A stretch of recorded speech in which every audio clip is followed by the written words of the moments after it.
Hello, and you're very welcome back to the Public Eye Business Podcast brought to you by Granite Exchange. Lovely to see you again. I'm your host, Sarah Travers, and throughout this series, I'll be speaking with local entrepreneurs and business owners to learn more about their companies, how they came to be, to gain insight into their growth, and find out how they continue to innovate. But we've also got something a little more in this particular episode to help you at work, especially when it comes to your mental health. So wherever you get your podcasts from, remember to keep an eye out for all new episodes and subscribe to stay up to date. So who do I have in the studio today? Well, I'm delighted to be joined by Ellen Finlay, Policy and Development Manager at Samaritans in Northern Ireland. Ellen, how are you? I'm very well, and thank you so much for inviting me here today. Well, it's lovely to have you in, and it's a slightly different type of podcast than we would normally do, but given that 1 in 5 people in Northern Ireland experience a mental health problem, we thought it was important to do this. So a little bit of background into the Samaritans. Well, since 1961, Samaritan volunteers have supported millions of potentially life-saving conversations with callers through their free phone helpline, through email, through face-to-face support, and indeed outreach in communities, schools, festivals and prisons, even workplaces. The Samaritans currently has 8 branches across Northern Ireland, which are run independently by a network of volunteers, and support is given by a small team of staff in Belfast and from the larger Samaritans Ireland team in Dublin. Now, Ellen is the Policy and Development Manager at Samaritans, and with a 25-year career in the community and voluntary sector, she's been dedicating her time to shaping policy agendas across women's, children's and mental health services.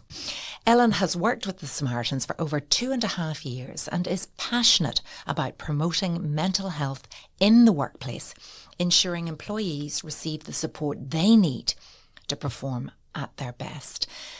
So Ellen, I suppose a little bit of background. Who are you? Where do you come from? Tell us about that first of all. Wow, how long have we got here?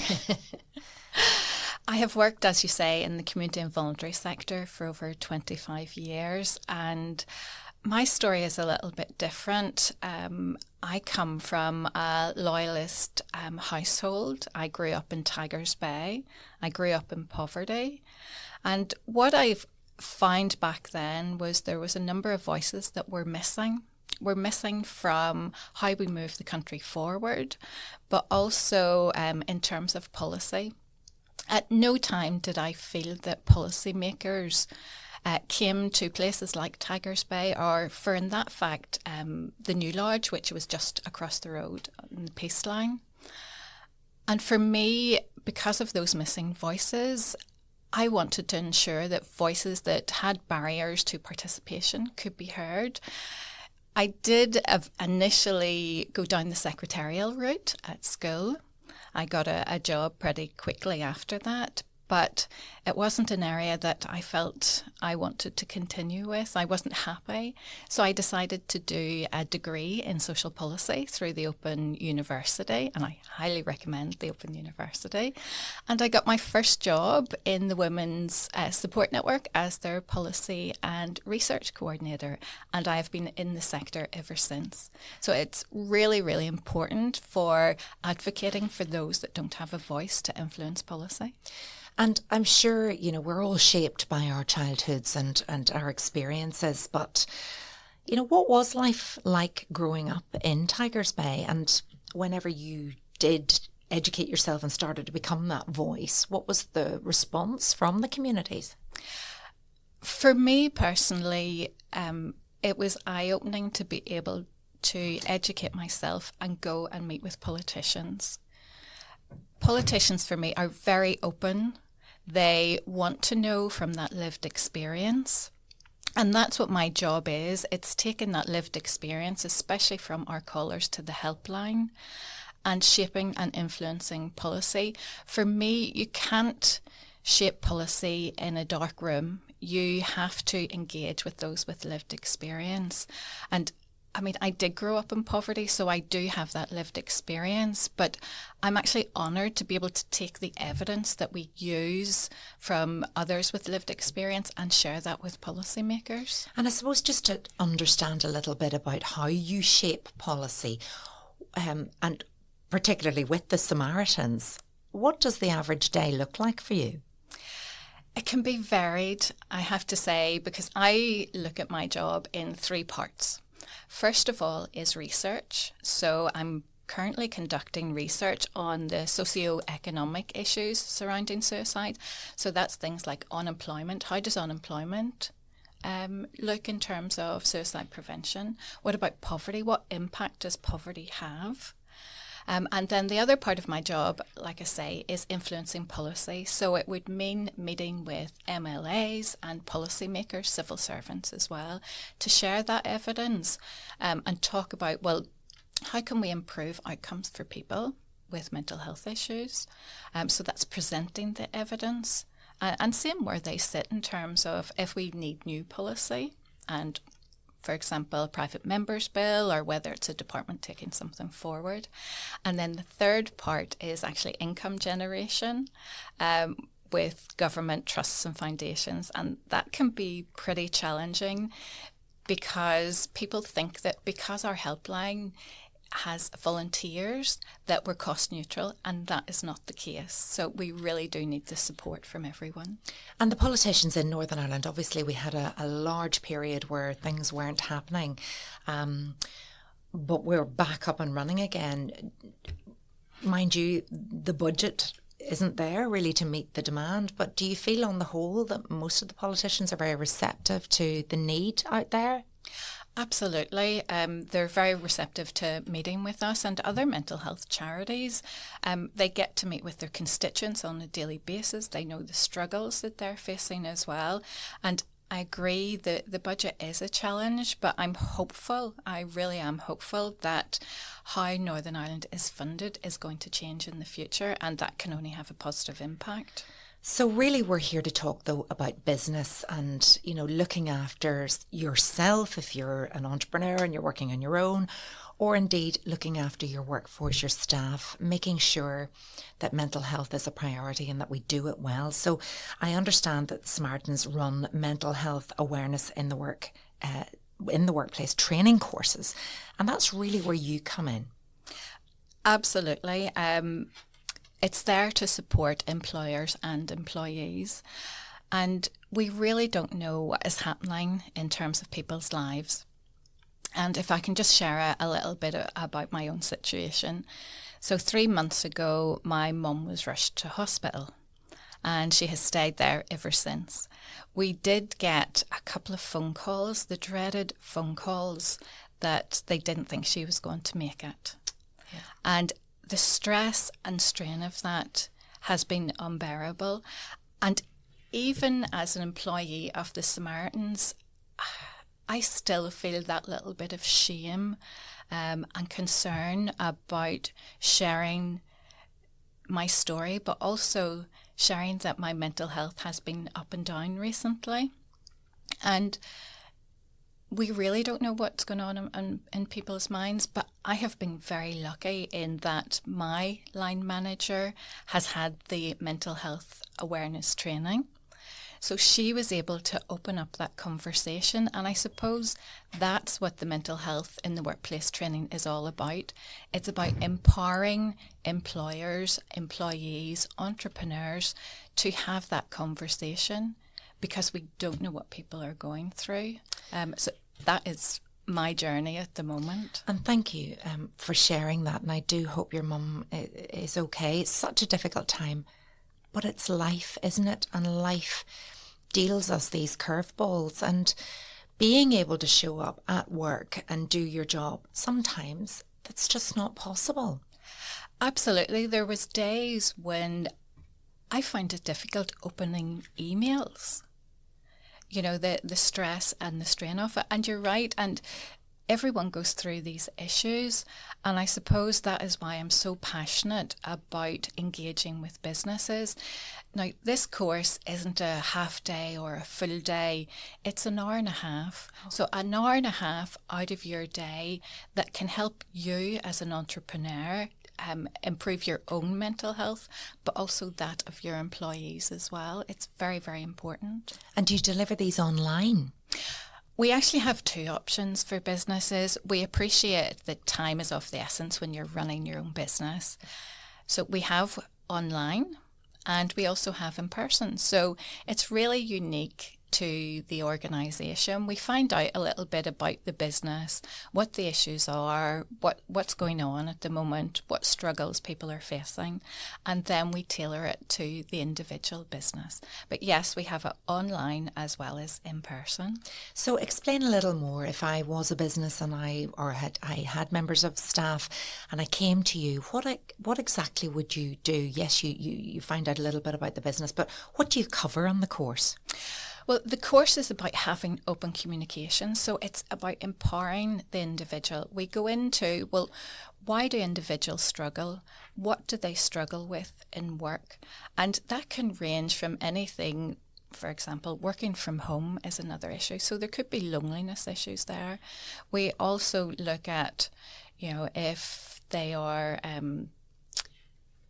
going to meetings and they're not being prepared for that, what additional support can the business owner put in place?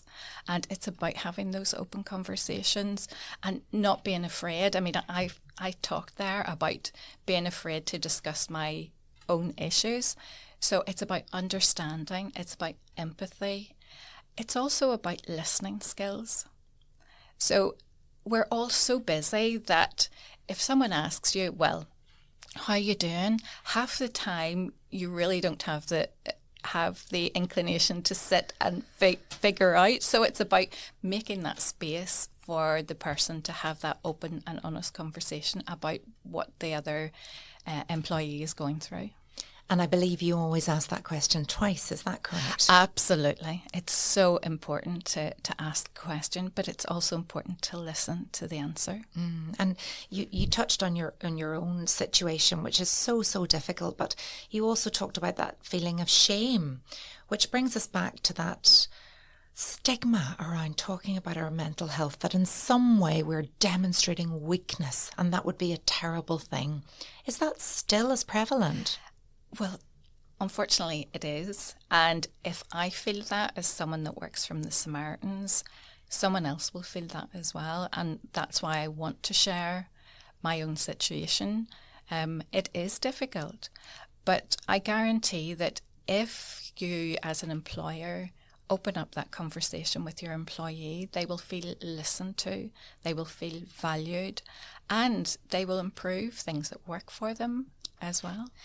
And it's hard, isn't it? Sometimes it's just being brave as well about starting that conversation, because I'm sure as an employer as well, you're nervous that you're going to ask something or pry into something that the employee doesn't want to share. And it is about how do you have that conversation? Have you any tips around that, Ellen? It's about asking open questions. And it could be that you've noticed something in the employee in terms of their work, or they're quiet, they're withdrawn, they're tired. I mean, I had all of those symptoms and my manager identified those. Again, open questions is very important, but you may not get to the bottom of what the issue is the first time round.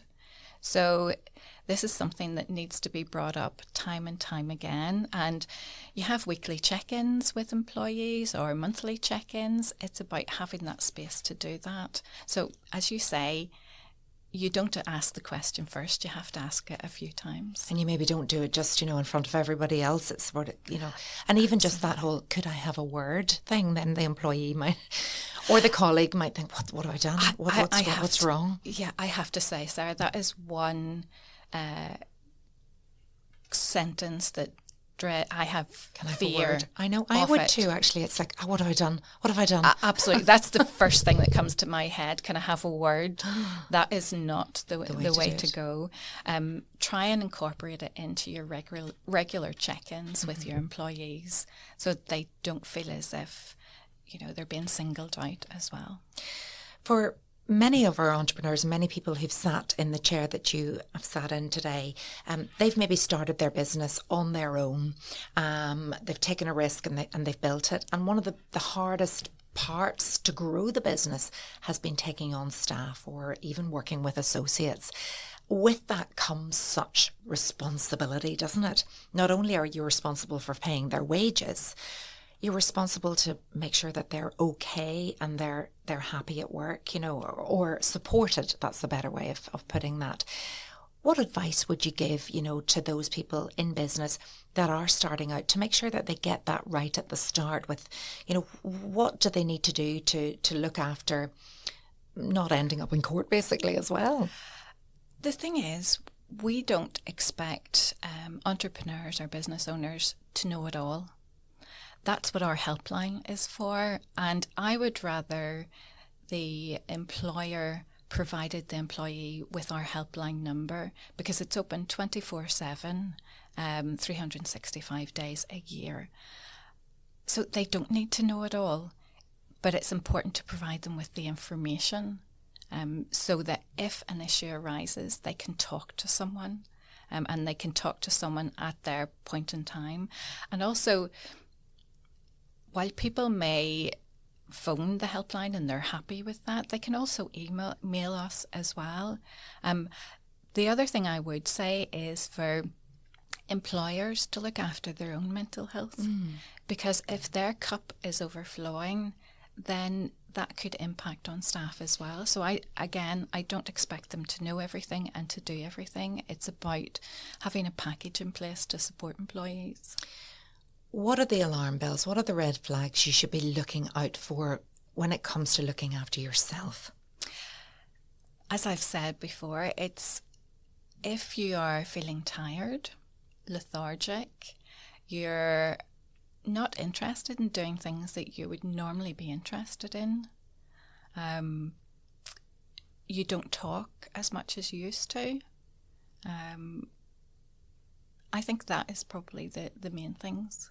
It's quite lonely in leadership too, isn't it? And the heads of organisations or businesses often don't know where to turn to look after themselves. Can the Samaritans support them? Absolutely. That is what our helpline is for. People think that our helpline is just for those that are in suicide crisis, and that is not the case.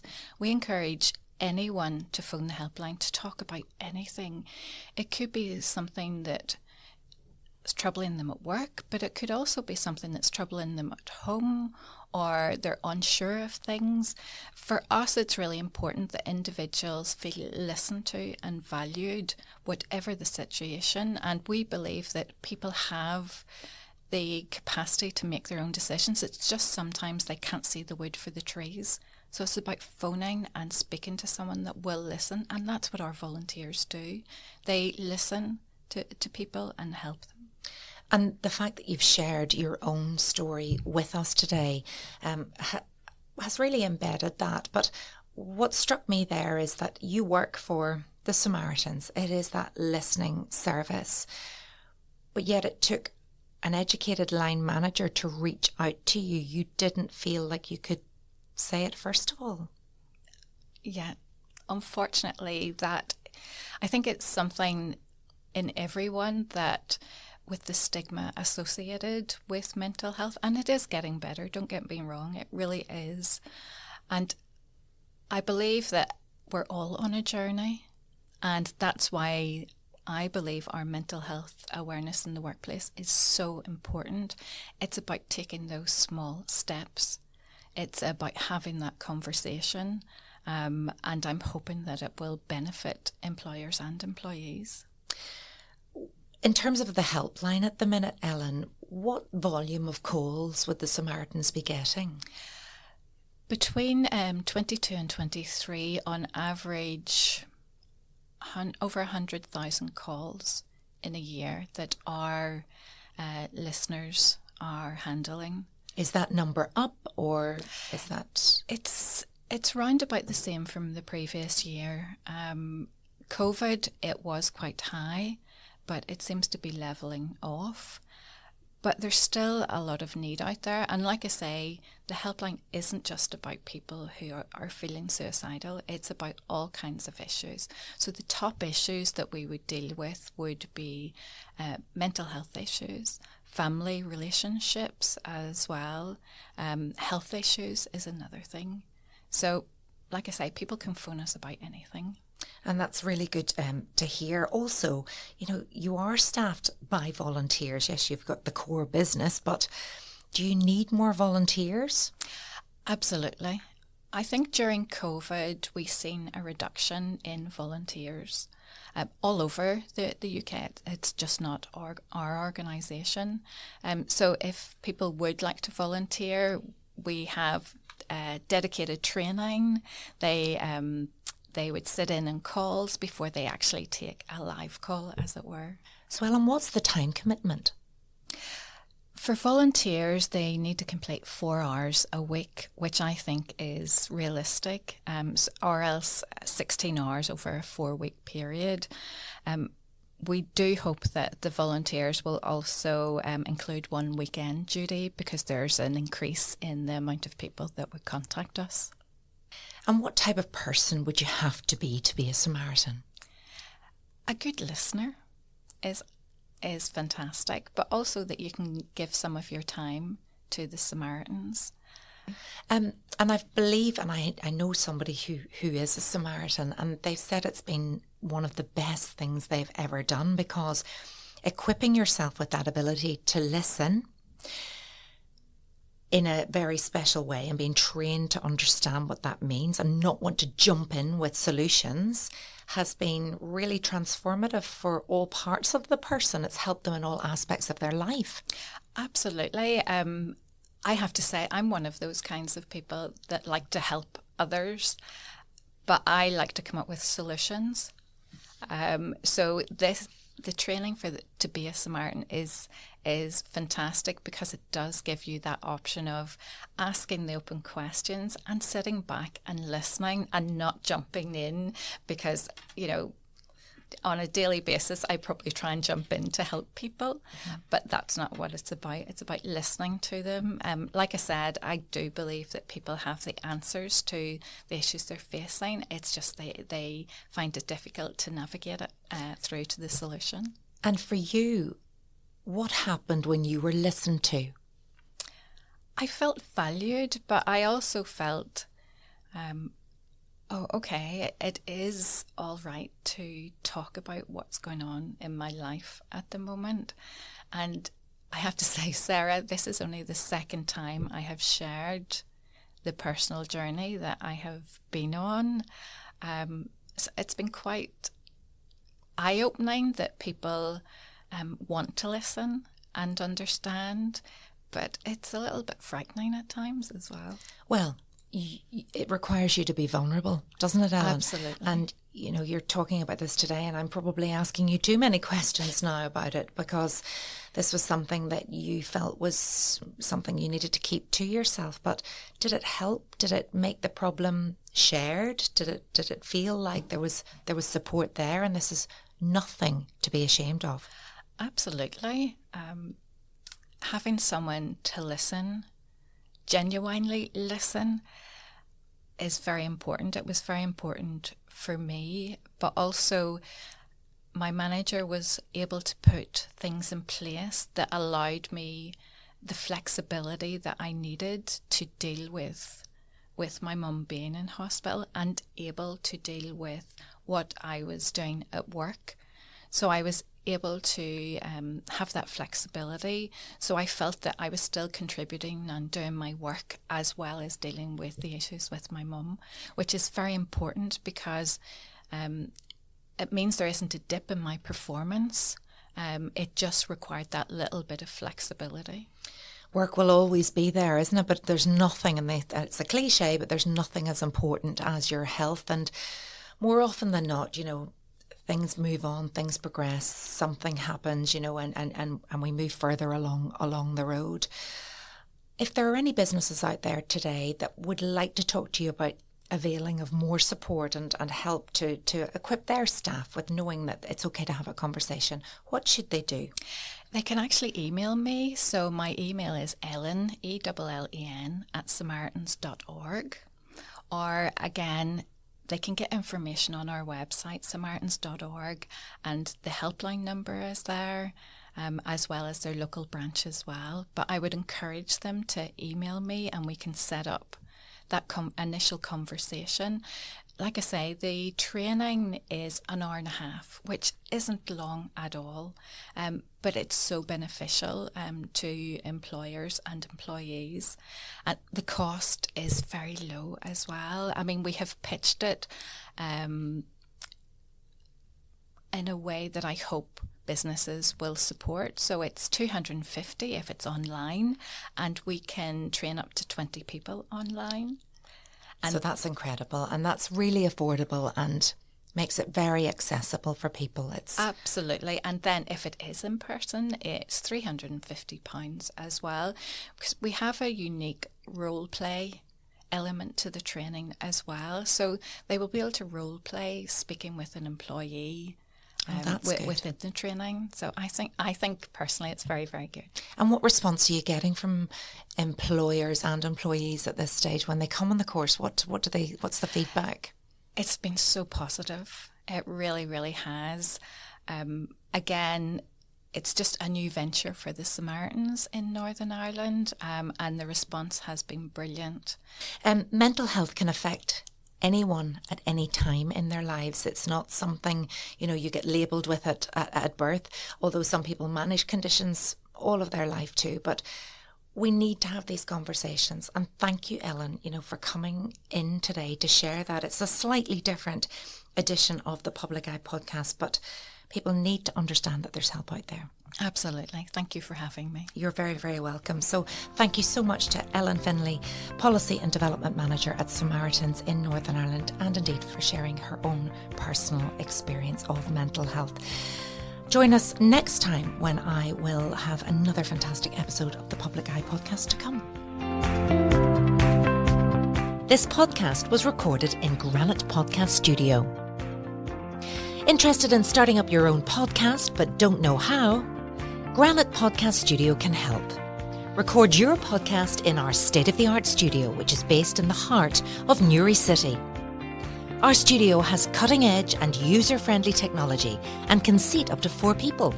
We also provide an editing service for our team, using your guidance and editing notes to provide you with a flawless finished product, leaving your listeners wanting more. For more information on how you can get started, visit www.granitepodcaststudio.com.